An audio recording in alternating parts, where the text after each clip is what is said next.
आपोआप डोळ्यातनं पाणी आलं म्हणजे कळालं की आपोआप गाडी चालवता. महाराष्ट्र राज्याचे उपमुख्यमंत्री तथा राजकारणी क्षेत्रातला दादा माणूस, जिल्हा परिषद पंचायत समितीच्या निवडणुकीची रणधुमाळी चालू असताना आज सकाळी अचानकच टीव्हीला बातमी कळली, विमान अपघातामध्ये दादा निघून गेले.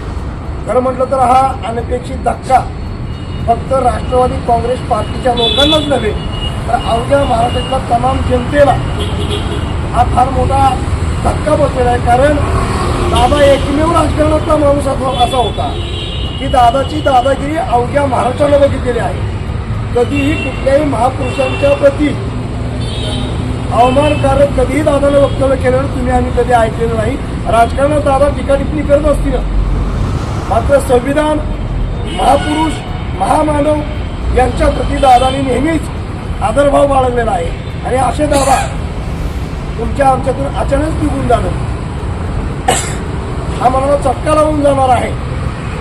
राजकारणात भल्या भल्यांना राजकारण शिकवणारा आज दादा तुमच्या आमच्यातून अचानक निघून गेलेले आहेत. या दादांना माननीय डॉक्टर राजेंद्र गवई साहेबांच्या राष्ट्रीय नेतृत्वाखाली पश्चिम महाराष्ट्र महासचिव सन्मान्य चंद्रकांतदादा कांबळे यांच्या मार्गदर्शनाखाली आणि घड्याळ या चिन्हावरती निवडणूक लढवत असलेले वळणे गणाचे राष्ट्रवादी काँग्रेस पक्षाचे अधिकृत उमेदवार विशालभाऊ कांबळे, गंगावणे काका, सर्वांच्या वतीने महिला आघाडी जिल्हाध्यक्षा रेखा सत्ते, पश्चिम महाराष्ट्र महिला आघाडी सुनीता येवले, पैलवान श्रवण फुलावळे, पैलवान अभिजित गायकवाड,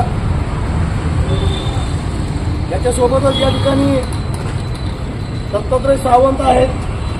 सगळ्यांच्या उपस्थितीमध्ये आपण अनिल धोत्रे, आमचे मराठा आघाडीचे गणेश काटे, सुमन गंगावणे या सगळ्यांच्या वतीनं दादांना आणि आरपीआयच्या वतीनं भावपूर्ण श्रद्धांजली अर्पण करतो. सर्वांनी पुष्प व्हायचे दादांना आणि श्रद्धांजली अर्पण करायची. एकेकाने जाऊ